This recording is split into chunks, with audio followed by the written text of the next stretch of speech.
Yang saya hormati Ketua, Sekretaris, dan anggota Majelis Wali Amanah Universitas Gadjah Mada, Ketua, Sekretaris, dan anggota Dewan Guru Besar Universitas Gadjah Mada, Rektor dan para Wakil Rektor Universitas Gadjah Mada, Dekan, para Wakil Dekan Fakultas Ilmu Sosial dan Ilmu Politik, rekan-rekan dosen, mahasiswa, dan segenap sivitas akademika Universitas Gadjah Mada, para tamu undangan, serta keluarga yang saya cintai. Puji syukur kepada Tuhan Yang Maha Esa atas anugerah waktu dan kesehatan, sehingga hari ini kita bisa berkumpul bersama di ruang yang sangat bersejarah ini, Balai Senat Universitas Gadjah Mada. Hari ini saya akan menyampaikan pidato pengukuhan sebagai guru besar dalam bidang ilmu politik dan pemerintahan dengan tema sesuai dengan usulan sahabat saya dari Visipol UGM, Departemen Politik dan Pemerintahan, yang ahli membuat judul Jalan Ketiga, Peran Intelektual, Konvergensi Kekuasaan dan Kemanusiaan. Tema ini saya ambil karena dia tidak pernah lekang oleh perjalanan waktu. Dia terus mampu memproduksi, mereproduksi diri untuk tetap aktual dari waktu ke waktu, bahkan hingga hari ini. Izinkan saya, para hadirin yang terhormat, untuk mengawali pidato ini dengan membuka kembali sejumlah catatan lama dan catatan yang rekaman media massa secara selektif.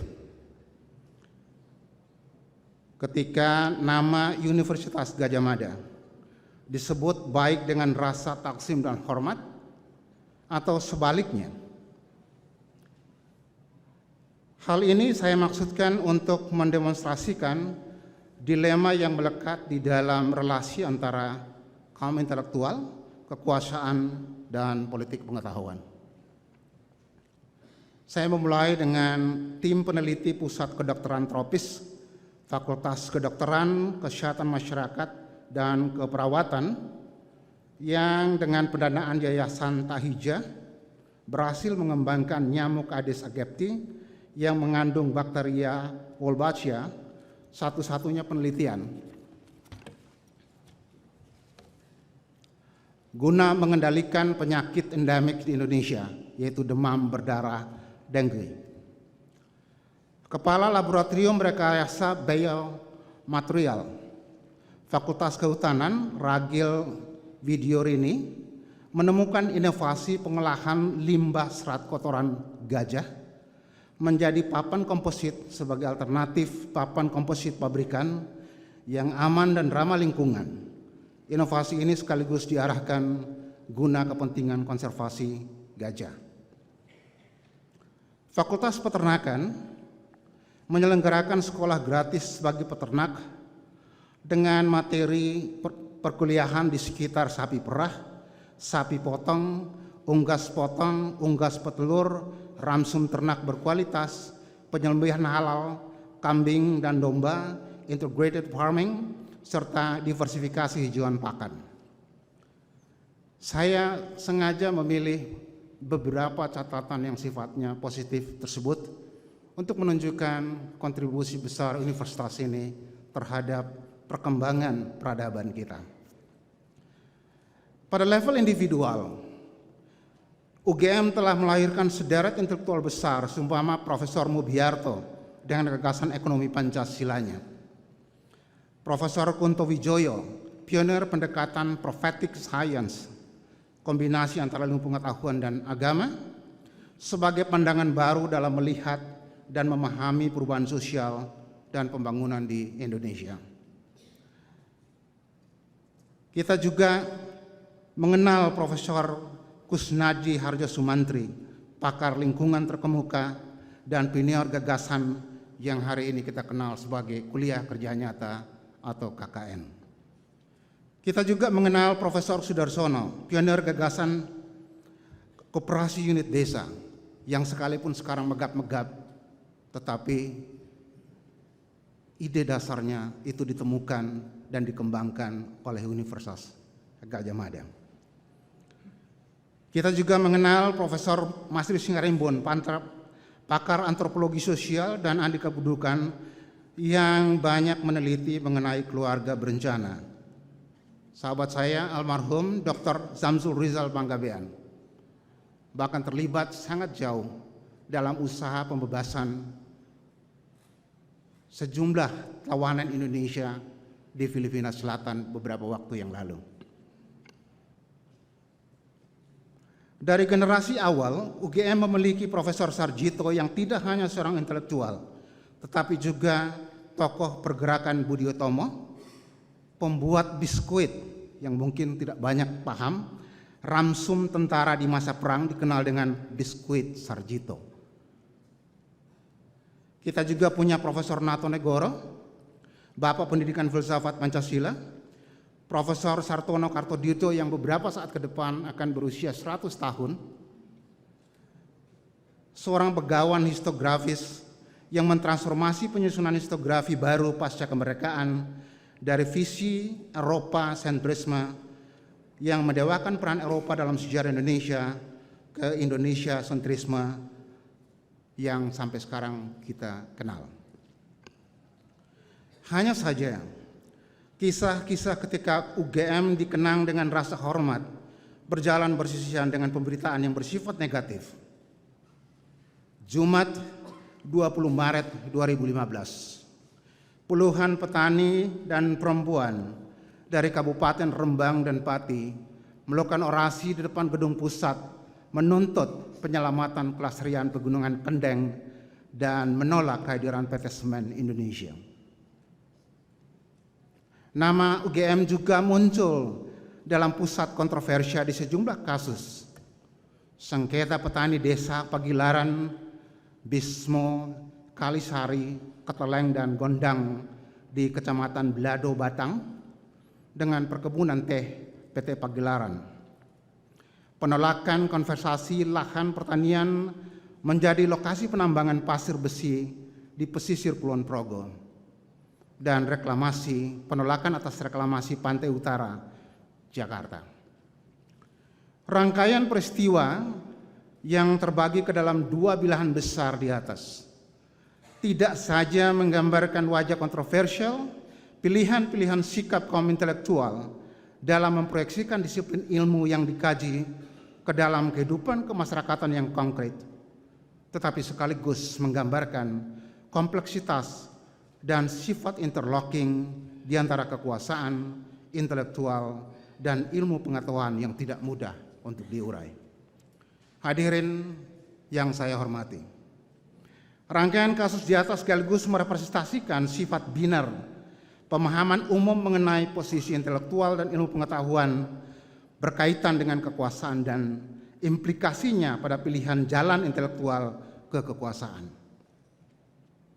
Intelektual dalam naskah ini saya definisikan sebagai akademisi yang memiliki kemampuan berpikir bebas, sebagaimana disampaikan oleh Profesor Selo Sumarjan, dan kearifan dalam bertindak serta aktif dalam proses produksi ilmu pengetahuan dan pemecahan masalah-masalah kemanusiaan, dan karenanya memiliki reputasi tinggi seolah-olah dihadapkan hanya pada dua pilihan jalan yang saling menyediakan.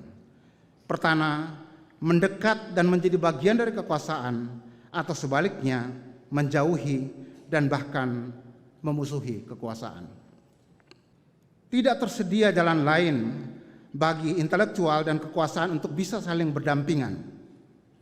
Intelektual di Sujatmoko misalnya saja, intelektual, diplomat, dan politisi terkemuka Indonesia menempatkan dua pilihan di atas sebagai dilema intelektual dalam berelasi dengan kekuasaan. Pemilahan yang paralel dilakukan oleh Daniel Dakidai yang mengkontraskan antara technical intelligentsia dan humanistik intelektual, meskipun beliau memberikan penegasan bahwa kedua itu tidak bisa dibaca secara hitam putih. Gramsci membedakan intelektual ke dalam dua kelompok, yaitu intelektual tradisional dan intelektual organik. Intelektual tradisional akan bertindak sebagai antek penguasa, bahkan ketika mereka bersikap kritis terhadap status quo atau kekuasaan. Sedangkan intelektual organik adalah mereka yang berfungsi sebagai perumus dan artikulator ideologi dan kepentingan kelas. Hal yang sama terlihat dalam pemilahan Claydon mengenai relevansi sosial versus relevansi intelektual sebagai dua pilihan dilematis intelektual dalam memproduksi ilmu pengetahuan. Pemilahan yang bersifat dikotomis di atas membuat kemampuan berpikir bebas sebagai karakter politik intelektual tidak mendapat ruang ekspresi yang memadai. Intelektual secara dangkal dilihat hampir sepenuhnya dari jarak yang diambilnya dari kekuasaan yang secara hampir absolut diwakili negara yang dalam kebanyakan kasus direduksi menjadi sebagai rejim atau sebatas pemerintah. Mengontrol perangai kekuasaan negara lewat kontrol atas pemerintah dengannya menjadi satu-satunya pilihan. Pilihan ini sudah tentu adalah sahih karena memiliki justifikasi empiris sangat kuat. Sejarah panjang peradaban manusia mendemonstrasikan keganasan tak terbayangkan yang berulang dipamerkan rezim politik di sembarang era, di sembarang peradaban atas nama negara dan keselamatan publik. Namun obsesi ini juga punya sisi gelap. Ia dengan mudah mengantarkan imajinasi publik memberikan penekanan berlebihan pada sentralitas konflik sebagai sifat pokok relasi antara intelektual dan ilmu pengetahuan serta negara. Sifat yang mengawetkan pemisahan ekstrim antara ilmu pengetahuan dan intelektual dan negara menutup peluang bagi persinggungan apalagi kolaborasi. Karenanya tidak mengherankan jika persinggungan atau kolaborasi antara intelektual dan kekuasaan dalam banyak kasus secara cepat dan enteng dihakimi sebagai pengkhianatan.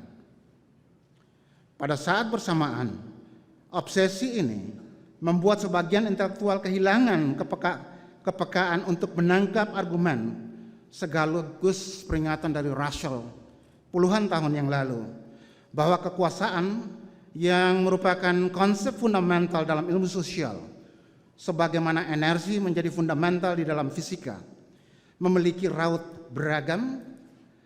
Kekuasaan bisa memanifestasikan diri ke dalam wajah berbeda-beda, tidak sebatas pengorganisasian dalam bentuk negara atau rejim pemerintahan, dan bahkan tidak memiliki wajah sama sekali. Meski tidak bisa menyembunyikan naluri dasarnya, meminjam apa yang disampaikan oleh Russell untuk mensubordinasi yang lain. Secara subjektif, konstruksi berpikir di atas berakibat pada munculnya sindrom antipolitik pada sebagian bahkan mayoritas intelektual yang secara bangga mempersepsikan diri dan karenanya mudah tunduk pada resepsi opini publik sebagai makhluk apolitis. Posisi yang dikemas dalam jargon seumpama netral, profesional, dan sederetan pendakwaan lainnya. Ironisnya, bahkan setelah terlibat jauh menjadi instrumen teknokratik dari kekuasaan lewat berbagai proyek kajian teknis yang dimintakan oleh kekuasaan, sejumlah intelektual masih gegabah mendapuk diri sebagai netral dan profesional. Dan terus bersembunyi di balik argumen kabur bahwa kekuasaan adalah dunia menjijikan yang tidak pantas dimasuki. Hal ini mengisolasi kaum intelektual dari kekuasaan dan menempatkannya dalam posisi yang sangat rapuh, mudah dimanipulasi kekuasaan atau mengikuti alur pikiran Gramsci, mudah dihegemoni. Secara objektif, persepsi yang sama mengakibatkan mayoritas intelektual gagal memahami fungsi sekaligus merupakan fungsinya sebagai agen dalam memproduksi pengetahuan yang di dalamnya sekaligus merupakan produksi kekuasaan. Ipsa scientia potesta se. Knowledge itself is power. Pengetahuan itu sendiri adalah kekuasaan. Ini adalah adagium yang pertama kali dideklarasikan oleh Bacon, seorang filsuf, ilmuwan sekaligus politisi berkebahasaan Inggris yang berusaha menggarisbawahi kedekatan dan relasi simbiotik antara pengetahuan dan kekuasaan. Dan di tengah-tengahnya, saya percaya berdiri kaum intelektual dan institusi-institusi pendidikan seperti UGM sebagai mata rantai utama yang menghubungkan keduanya, seperti tersirat dalam postulat filsafat Descartes, filsuf dan matematikawan Prancis. Aku berpikir, maka aku ada. Cogito ergo sum. Hadirin yang saya muliakan, bagi Indonesia, konstruksi berpikir binar tersebut punya akar empiris cukup panjang. Persentuhan intelektual Indonesia melalui sistem pendidikan kolonial sebagai bagian dari politik etis menggarisbawahi sifat instrumentalistik ilmu pengetahuan di hadapan kekuasaan. Di fase formatif pembentukan negara bangsa, peran intelektual dan ilmuwan dan ilmu pengetahuan bahkan menyatu dengan gerak kekuasaan menjadi instrumen sekaligus pelaku aktif proses nation and character building. Sujatmoko melabeli mereka atau kaum intelektual sebagai aktivis intelektual yang mendapatkan penerimaan luas karena kesediaannya mengambil resiko menghadapi kekuasaan kolonial. Presiden pertama Republik Indonesia, Bung Karno, memberikan penekanan bentuk ideal interaksi ilmu pengetahuan dan kekuasaan yang menandai periode ini. Dalam pidato penerimaan gelar honoris causa ilmu hukum yang beliau beri judul Ilmu dan Amal 68 tahun yang lalu, tepatnya 19 September 1951, di ruangan yang kita tempati hari ini, Balai Senat Universitas Gadjah Mada, Bung Karno berujar, ilmu pengetahuan hanyalah berharga penuh jika ia dipergunakan untuk mengabdi kepada praktek kehidupan manusia atau praktek hidupnya bangsa atau praktek kehidupan kemanusiaan. Itulah sebabnya saya selalu mencoba menghubungkan ilmu dengan amal, menghubungkan pengetahuan dengan perbuatan, sehingga pengetahuan adalah untuk perbuatan dan perbuatan dipimpin pengetahuan.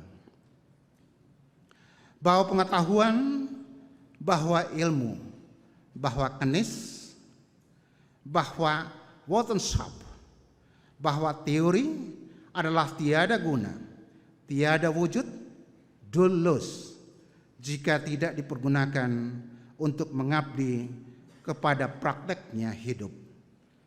Buatlah ilmu berdui tunggal dengan amal. Hanya saja pengalaman romantik di atas berusia sangat singkat. Pengalaman interaksi antara kekuasaan, kaum intelektual dan ilmu pengetahuan, terutama ilmu-ilmu sosial, selama 32 tahun rejim otoritarian Orde Baru, membangkitkan kembali pengalaman traumatik era kolonial yang menggiring tuntutan ke arah otonomi ilmu pengetahuan dan kaum intelektual dari kekuasaan semakin mengeras dari waktu ke waktu. Dan ia berubah menjadi agenda politik ilmu pengetahuan.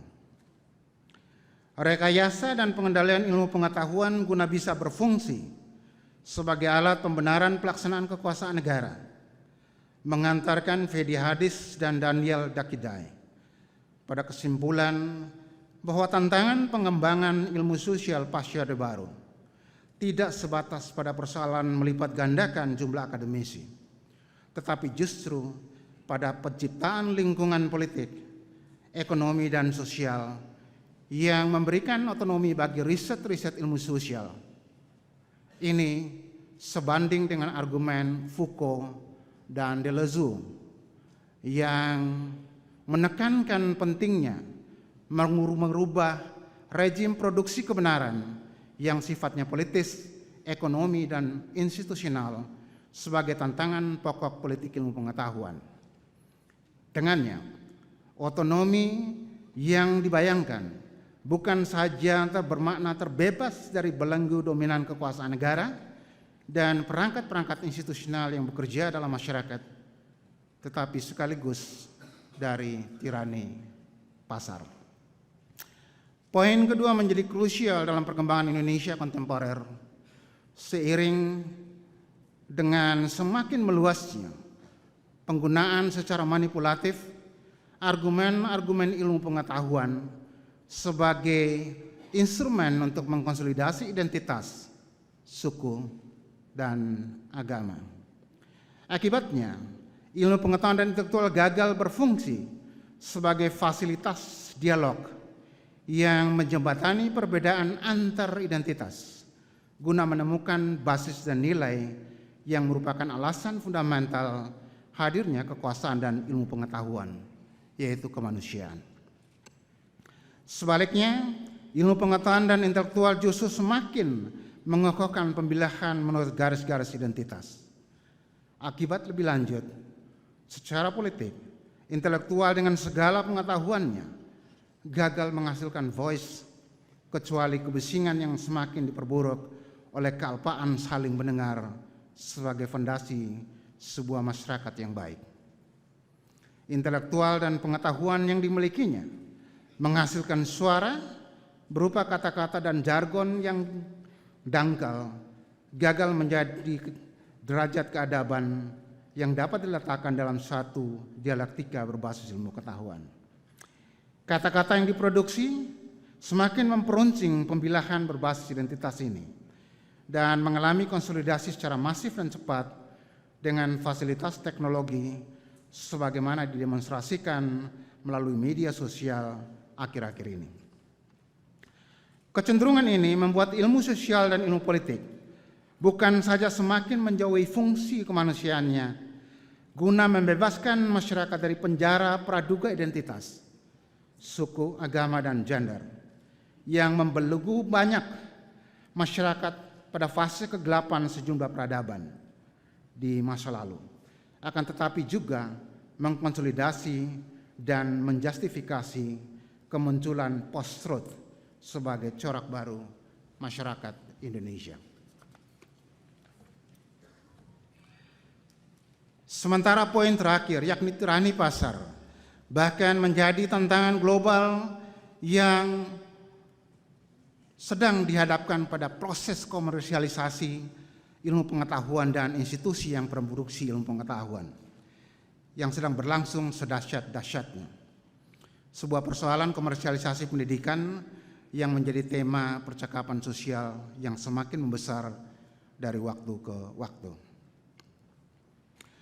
Para hadirin yang terhormat, tuntutan otonomi intelektual dan ilmu pengetahuan dari kekuasaan di atas berangkat dari kombinasi pemahaman mengenai fungsi atau peran ideal kaum intelektual.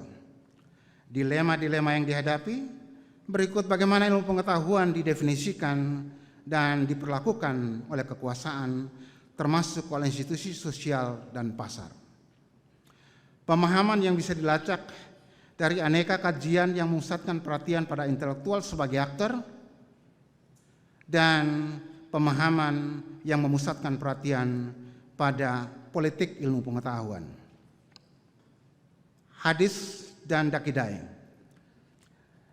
Benda misalnya saja, saya kutip di sini, menggarisbawahi peran intelektual sebagai pencerah masyarakat yang memiliki sifat altruistik dalam memburu kebenaran dan mengupayakan kemaslahatan bersama serta keteguhan pada prinsip-prinsip kemanusiaan dan keadilan. Kerja intelektual dengannya adalah kerja mental, dan dosa terbesar kaum intelektual tidak diperhitungkan berdasarkan jumlah kesalahan yang diperbuat, tetapi oleh kebohongan dan ketakutan dalam mengungkapkan kebenaran yang diketahuinya. Seperti diindikasikan di atas, secara empiris, kerasnya tuntutan otonomi merupakan respons atas pengalaman relasi kekuasaan dan intelektual selama Orde Baru yang bersifat instrumentalistis. Orba berkepentingan mempengaruhi dan bahkan mendikte agenda ilmu pengetahuan, terutama ilmu-ilmu sosial, guna mendukung agenda pembangunan maupun ideologi negara. Peran sebagai alat rekayasa di aneka sektor publik, pendidikan, kebudayaan, hukum, serta moral, dalam pandangan Ignaz Kleiden, menjadi lahan subur bagi berkembangnya budaya ilmu pengetahuan yang tidak reflektif dan ateoritis, budaya yang tidak peduli dengan pengembangan teori sebagai bagian dari pertanggungjawaban intelektual dalam memproduksi pengetahuan global bagi kepentingan kemanusiaan, budaya yang cenderung birokratis. Sayangnya, pergantian rezim politik menyusul tumbangnya Orde Baru tidak dengan sendirinya melahirkan budaya ilmu pengetahuan baru untuk kerja-kerja intelektual menemukan lingkungan atau ekosistem sosial, ekonomi, dan politik yang kondusif. Dalam realitasnya, posisi instrumentalistik ilmu pengetahuan dan intelektual tidak mengalami perubahan berarti, bahkan mengalami pendangkalan sangat serius, yakni menjadi pelayan dari hasrat birokratisasi yang semakin tidak terkendali. Kita sama-sama menyaksikan dengan putus asa, bahkan menjadi bagian darinya, bagaimana proses riset di perguruan tinggi dan pusat-pusat riset berakhir dengan memproduksi bukti-bukti administrasi yang dari waktu ke waktu bukan saja semakin menghina akal sehat, tetapi sekaligus berangkat dari praduga bahwa kaum intelektual pertama-tama adalah makhluk licik yang tidak bisa dipercaya.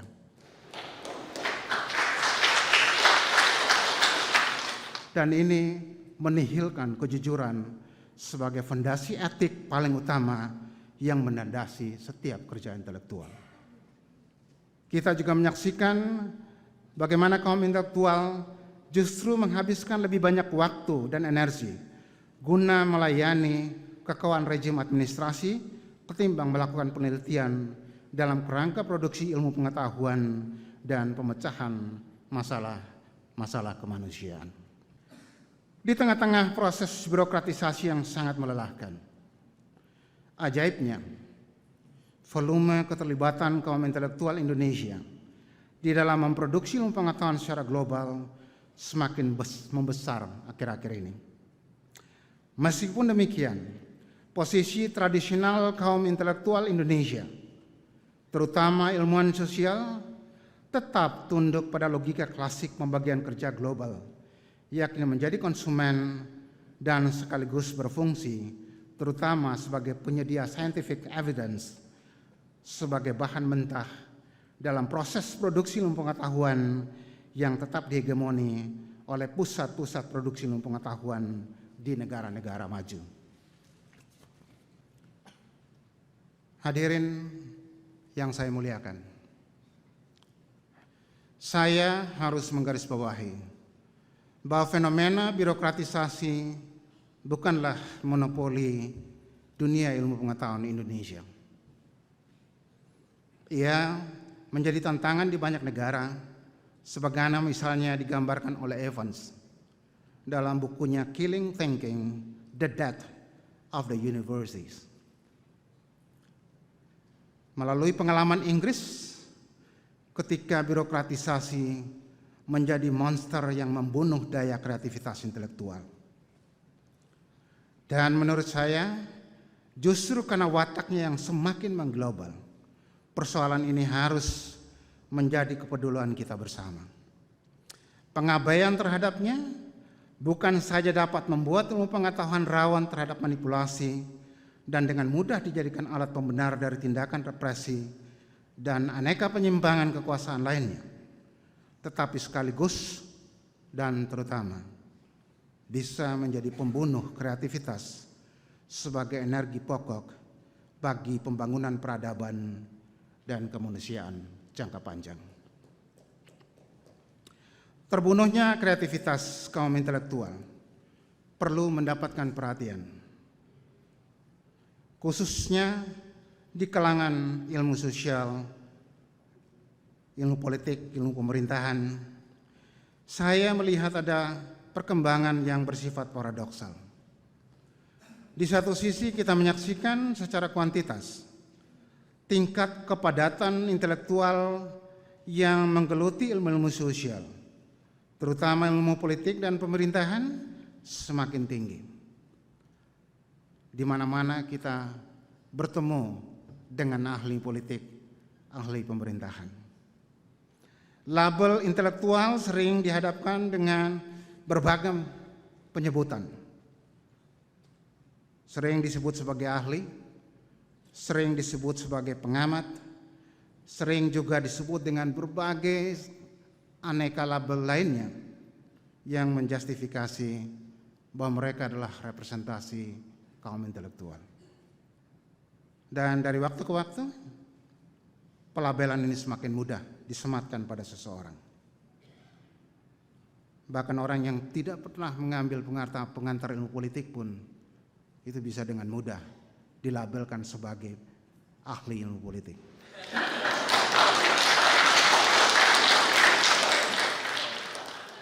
Menurut saya, gejala di atas mengungkapkan kealpaan pertarungan gagasan, pertarungan ide, pertarungan perspektif, apalagi sampai pada pertarungan paradigmatik dalam proses produksi ilmu pengetahuan sosial Indonesia. Seseorang yang mampu melahirkan satu jargon kecil, mengulang-ulangnya, diterima sebagai ilmuwan politik. Kita mencatat pada fase-fase awal dan pertengahan Orde Baru, produksi ilmu pengetahuan ditandai oleh lebarnya spektrum perdebatan, sekalipun dengan keresahan yang sebenarnya sama. Kaum intelektual selama era Orde Baru, baik yang berada di Indonesia maupun para Indonesianis, itu semua resah pada satu hal yang sama: seberapa luas dan dalam kekuasaan menyebar. Dan jawaban atas keresahan besar ini melahirkan label yang sangat banyak terhadap Orde Baru. Mulai dari label yang misalnya saja yang sangat homogen, sampai dengan label yang sangat plural, sebagaimana dimunculkan oleh McVeigh, Bim Stenstad, hingga birokratik pluralism dari Emerson, sekaligus menghasilkan aneka rekomendasi tindakan yang sekalipun harus dibayar sangat mahal pada masa Orde Baru, tetapi memiliki daya untuk mengontrol kekuasaan. Kini sebaliknya kita menyaksikan bagaimana ilmu sosial seakan dibangun di atas satu perspektif tunggal. Telah bertahun-tahun kita tenggelam dalam governance sebagai tema sentral yang diturunkan dari perspektif neoliberal dengan segala ramifikasinya, tanpa memberikan ruang yang memadai bagi refleksi yang cukup terhadap perspektif ini. Padahal Kalau kita memperhatikan bertumpuk-tumpuk dokumen, abstraksi, dan rekomendasi yang kira-kira menghabiskan sekian ratus ribu hektar hutan kita. Kalau kertas yang dihasilkan, rekomendasi kurang lebih sama tentang good governance dan tanpa melahirkan implikasi apapun bagi perubahan peradaban. Dari ujung Afrika sampai pedalaman Indonesia, kita mendapatkan rekomendasi yang sama dan tanpa akibat apapun bagi kemanusiaan. Tapi kita setia terus pada perspektif ini. Demikian pula dalam beberapa tahun terakhir ini, ketika politik elektoral menjadi corak baru politik Indonesia, kita menyaksikan pergeseran pendulum di mana energi intelektual dan ilmu pengetahuan hampir sepenuhnya terkuras guna melayani dan memahami isu ini. Semua orang merasa perlu untuk bicara soal pemilu. Di Indonesia, kita menyaksikan dengan sedih betapa ilmu politik dan pemerintahan mengalami proses pengkerdilan, seolah menjadi penjabaran tunggal dari frasa pemilu. Dengan segala pernak-perniknya, setelah sebelumnya disetali uangkan dengan governance, dengan segala pernak-perniknya juga. Pada saat yang bersamaan, fungsi klasik ilmu, pengetahuan, dan intelektual yang diwarnai oleh pengalaman Orde Baru tetap menghantui alam pikiran intelektual Indonesia yang menggambarkan pemusatan energi secara berlebihan pada usaha untuk mengontrol kekuasaan negara lewat kontrol atas pemerintahan atau rejim. Sebuah tema klasik yang menandai pergulatan ilmu pengetahuan di era otoritarian. Padahal seperti yang akan saya detailkan pada bagian berikut ini, kekuasaan telah sedang dan bisa dipastikan akan mengalami transformasi ke fase di mana negara bukan lagi menjadi satu-satunya lokus kekuasaan yang harus dikontrol. Perkembangan ini sangat mencemaskan karena Indonesia telah melewati 20 tahun reformasi. Dalam rentang waktu hingga saat ini, kekuasaan telah mengalami transformasi berlapis-lapis. Telah terjadi migrasi sekaligus pemajemukan lokus kekuasaan yang mengubah secara fundamental sumber, skala, pola relasi, dan watak hingga agensi serta institusi yang berproses di dalam kekuasaan itu. Kekuasaan bermigrasi dari ruang tradisional, dari pusat ke daerah-daerah. Kekuasaan bermigrasi dari ruang pusat ke daerah itu seiring dengan perkembangan gagasan dan implementasi gagasan tentang otonomi daerah, tentang desentralisasi. Kekuasaan juga bergeser dari penguasaan hampir mutlak di tangan segelintir agensi di masa lalu. Institusi dan aktor-aktor seperti presiden dan sejumlah terbatas elit militer, birokrasi, dan teknokrat di era Orde Baru ke sejumlah agen dan arena baru yang semakin beragam. Negara dan politik seperti birokrasi, partai politik, dan parlemen tidak lagi menjadi lokus yang memonopoli kekuasaan. Kekuasaan menyebar ke masyarakat sipil, ke kelompok-kelompok terorganisasi lainnya seperti masyarakat adat, kelompok relawan, kelompok keagamaan, berikut aneka lembaga seumpama negara, lembaga-lembaga sampiran negara. Kekuasaan juga bergeser hingga pada kelompok-kelompok yang dulunya termarginalkan dan sekarang ini mereka menjadi bagian dari pemilik kekuasaan. Singkat cerita, saya ingin menggarisbawahi bahwa sedang dan akan terus terjadi ramifikasi kekuasaan.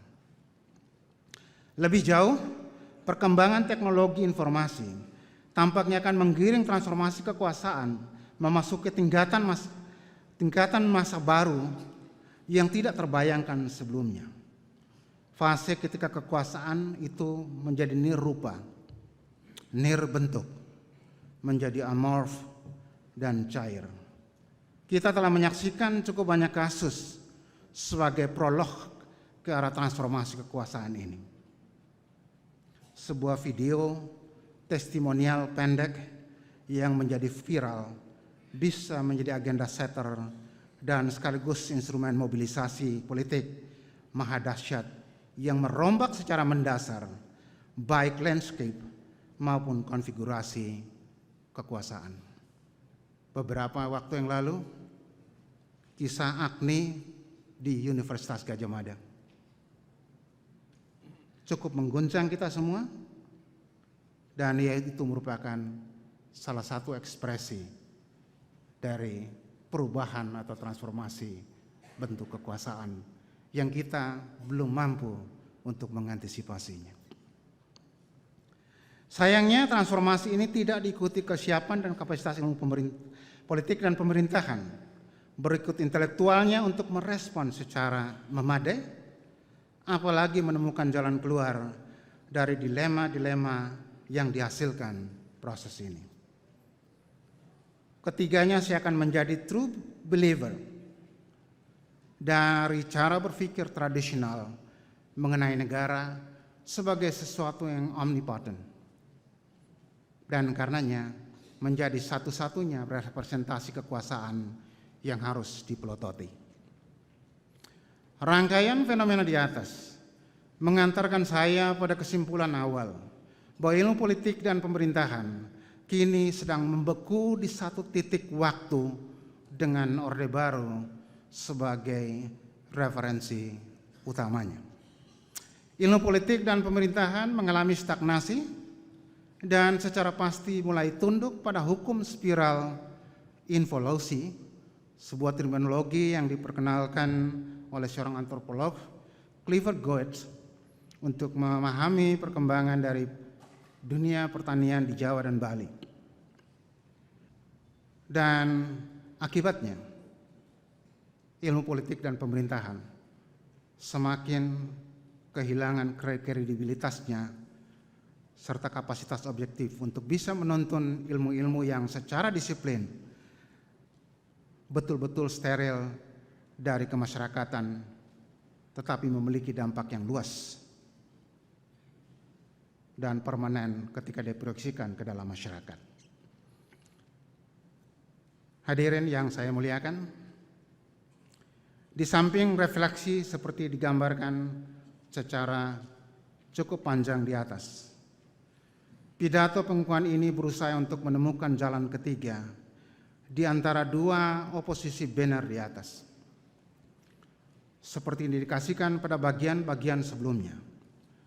Jalan pertama yang mendominasi wacana relasi antara intelektual dan kekuasaan dibangun di atas sikap pemujaan dan penaklukan diri pada kekuasaan yang menempatkan kekuasaan sebagai ruang yang nyaman bagi intelektual. Sementara jalan kedua berangkat dari sikap kepura-puraan, pengabaian atau ketidaktahuan atas kekuasaan yang mengandaikan kaum intelektual memiliki kedikdayaan untuk hidup di luar dan terbebas dari jangkauan kekuasaan. Kedua jalan di atas ibarat tiket satu arah, masuk atau keluar dari kekuasaan. Jalan ketiga yang saya tawarkan sebaliknya, bersifat timbal balik. Kaum intelektual bisa masuk dan keluar dari kekuasaan berdasarkan penilaian yang matang dan menyeluruh, bukan didikte oleh motif kecintaan atau kebencian terhadap kekuasaan. Jalan ketiga ini berbeda dengan logika berumah di angin ala Rendra si burung merak yang menekankan fungsi resi kaum intelektual yang hadir hanya dalam situasi darurat dalam kerangka untuk memperbaiki. Jalan ketiga yang saya tawarkan justru mengharuskan kehadiran intelektual dan ilmu pengetahuan dalam praksis rutin kekuasaan. Jalan ketiga ini menekankan sentralitas dari voluntarisme dalam politik. Jalan timbal balik ini diperlukan karena cukup banyak intelektual yang mengalami kesulitan menemukan jalan kembali begitu mereka berada di lingkaran kekuasaan. Mereka seakan terseret di rimba raya politik yang tidak punya tepi. Atau sebaliknya, banyak intelektual sedemikian traumatisnya pada politik, sehingga membunuh semua alasan untuk kembali memasukinya. Sebagian lainnya bahkan sejak dini mengharamkan dunia politik yang digambarkan secara stereotyping sebagai dunia kotor, dunia para pendosa, dan karenanya tidak pantas dimasuki kaum intelektual sebagai simbol dari kebersihan, simbol dari kesucian. Sifat homo homini lupus dari dunia politik diikuti oleh watak bengis Leviathan dari kekuasaan, serta tujuan menghalalkan cara entah ala Kautilian ataupun juga ala Machiavellian, membuat banyak kaum intelektual sejak dini mundur dan memutuskan untuk melihat kekuasaan sebagai musuh nomor satu. Usaha menemukan jalan ketiga ini berangkat dari optimisme saya bahwa all good things go together. Dalam hal ini, saya meyakini bahwa kekuasaan dan ilmu pengetahuan lahir dan bertumbuh di atas cita-cita pembebasan manusia dan pemuliaan kemanusiaan. Keduanya bisa menemukan alasan moral yang kuat dan masuk akal untuk jalan bersisihan di tengah-tengah pesimisme yang berkembang. Saya sepenuhnya menyadari bahwa jalan ketiga ini bukan jalan yang gampang. Berlapis-lapis jebakan yang bersumber dari kombinasi antara daya merayu berkelanjutan dari kekuasaan yang sangat luar biasa dan sifat alamiah manusia termasuk dan terutama kaum intelektual yang membutuhkan pengakuan dan penghargaan atas kontribusinya. Pengakuan dan penghargaan yang kalau disederhanakan bisa dalam bentuk kekuasaan, dalam bentuk material, atau dalam bentuk penghormatan sosial. Hadirin yang saya hormati, sejak zaman mahasiswa, saya menjadi bagian aktif dalam politik dan tidak pernah sekalipun mundur dari dunia itu. Di sepanjang pergaulan dan interaksi panjang saya di atas, saya telah cukup bertemu dengan banyak pelaku politik. Saya telah cukup menyaksikan bagaimana sebagian dari mereka bahkan gagal pada jebakan paling sederhana bagi seseorang yang memegang kekuasaan, yaitu memperlakukan kekuasaan sebagai sesuatu yang wajar, sesuatu yang normal. Begitu banyak pelaku politik tergagap menerima kekuasaan dan berakhir dengan perilaku membelakangi akal sehat, menampakkan diri sebagai manusia yang kemaruk, yang gila hormat. Ada yang begitu mudah tersinggung ketika diundang dan tidak menempati tempat duduk yang dianggap mewakili derajatnya.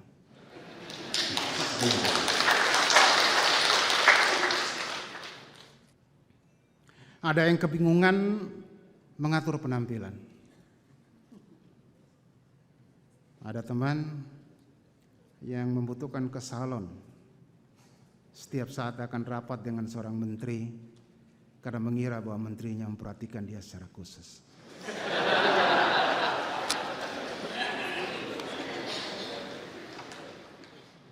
Ada yang merasa perlu untuk mendeklarasikan kehadirannya secara rutin di jalanan lewat suara nyung-nyung for rider. pejabat-pejabat awal itu sangat tergila-gila dengan bunyi ngiung-ngiung itu. Ada yang membangun jarak sangat panjang bahkan dengan sahabat-sahabat dari masa lalu melalui penciptaan saluran protokoler yang rumit dan panjang yang akhirnya tidak bisa dijangkau.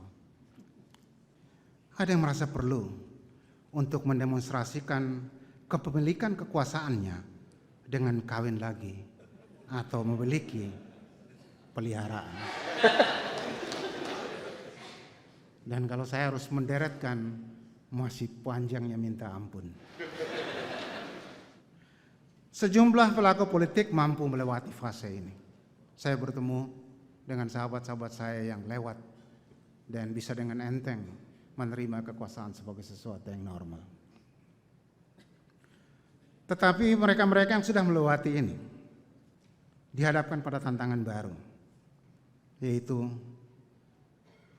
bagaimana untuk tidak menyalahgunakan kekuasaan.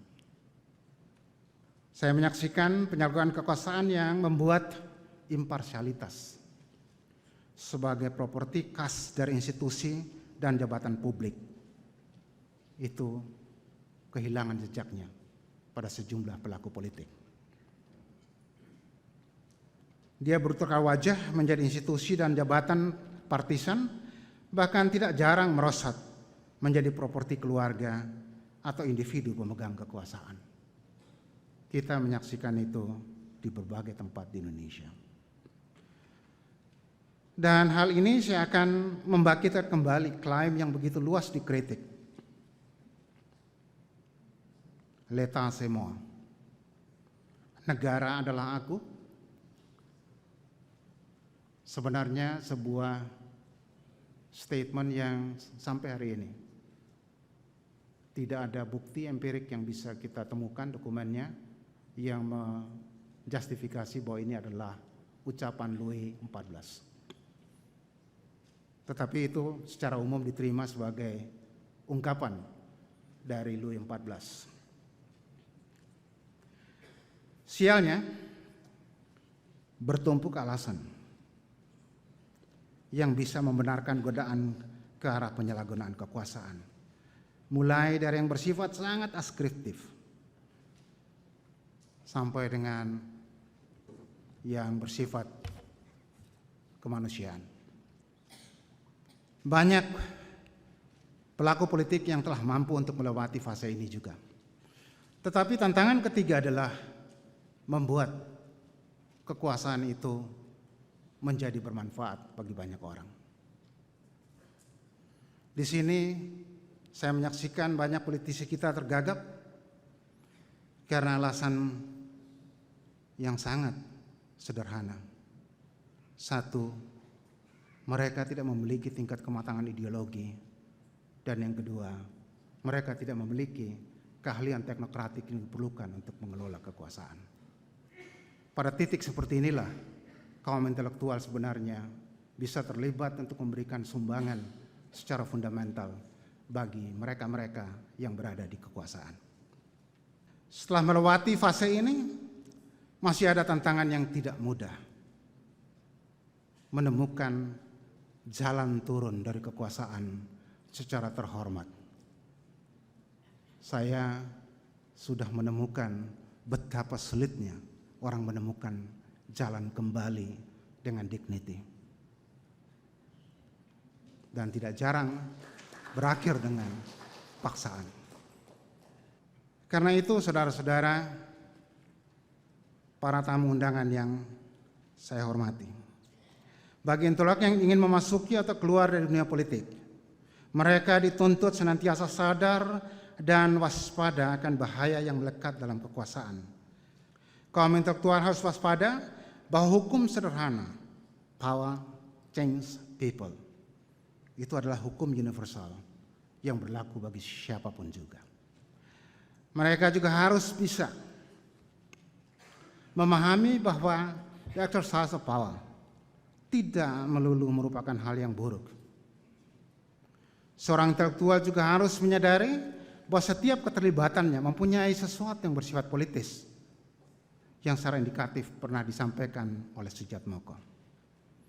Yang sama pentingnya, kaum intelektual harus menyadari bahwa idealisme sekalipun bukan merupakan jaminan memadai untuk menghindarkan diri dari jebakan kekuasaan dan sindrom superioritas. Intelektual harus menyadari bahwa sebagai agen utama untuk memproduksi dan mendiseminasi ilmu pengetahuan, intelektual dan institusi pendidikan tinggi sangat berpengaruh oleh politik pengetahuan. Bagi saya, ujian terbesar seorang intelektual bukanlah pada kemampuan dan kesiapannya untuk dengan lantang memaki kekuasaan dan para pelakunya, tetapi justru ketika ia bisa bersahabat dan menjadi bagian dari kekuasaan sembari tetap mampu menjaga kewarasan dan karakter dasar intelektual.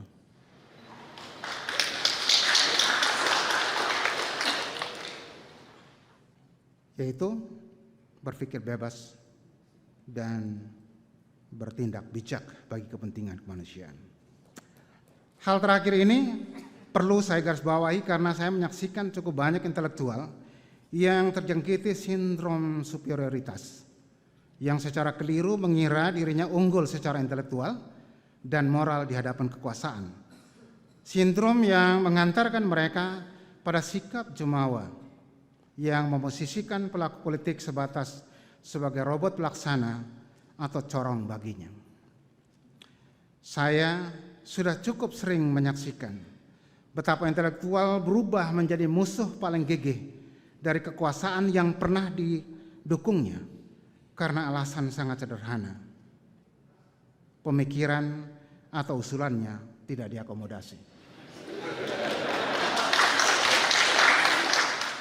Dengan serangkaian alasan ini, saya perlu menggarisbawahi bahwa jalan ketiga yang saya tawarkan, masuk dan keluar kekuasaan secara fleksibel, dengan menempatkan kemanusiaan sebagai motif pokok, menuntut kematangan, kepekaan, dan kapasitas dalam menilai politik, sesuatu yang tidak bisa dihasilkan secara instan.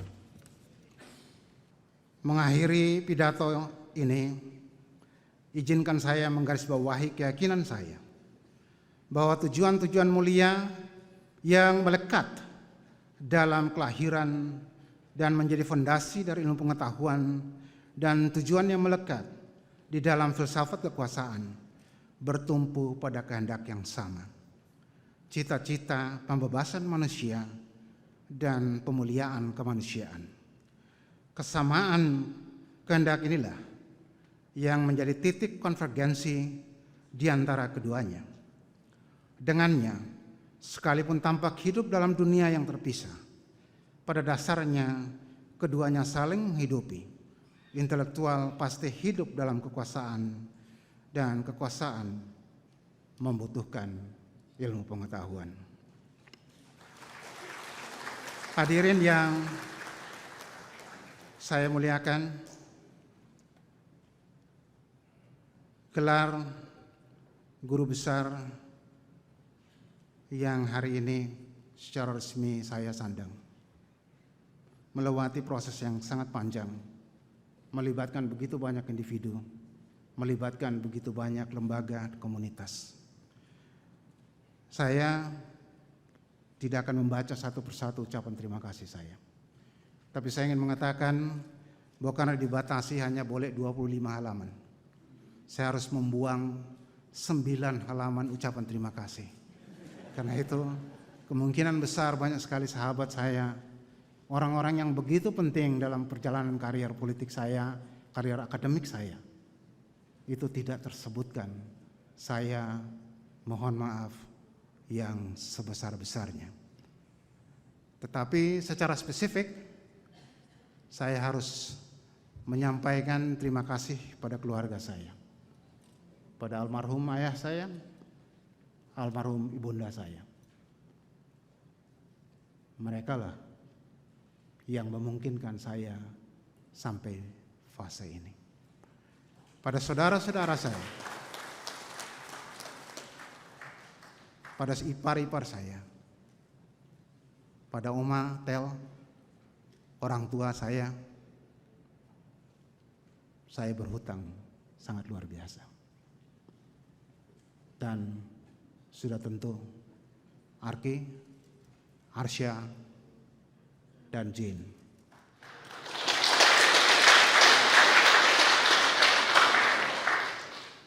Kesetiaan kalian telah mengantarkan saya sejauh ini. Saya punya lingkungan yang sangat luar biasa, teman-teman di DPP. Mereka adalah komunitas sosial yang paling solid sekaligus epistemic community yang paling mengganggu pemikiran dan mendorong kemajuan ilmu pengetahuan. Saya juga memiliki teman-teman mulai dari SD sampai SMA yang terus-menerus mendorong dan terutama memiliki tetangga-tetangga yang sangat luar biasa. Beberapanya hadir dalam ruangan ini. Terima kasih pada kalian semua. Para sahabat, para menteri yang sudah berkenan hadir, para rektor, saya berterima kasih. Saya tidak bisa menyebutkan satu persatu. Tapi inilah kesempatan bagi saya untuk mengekspresikan bahwa tanpa kalian semua, nggak ada pengetahuan yang saya punyai. Terakhir, saya bukan seseorang yang religius. Sangat jauh dari itu. Tetapi keajaiban demi keajaiban, dari waktu ke waktu, saya nikmati sebagai pribadi dan keluarga. Kepada Tuhan yang Maha Kuasa, saya berterima kasih. Sekian. Terima kasih.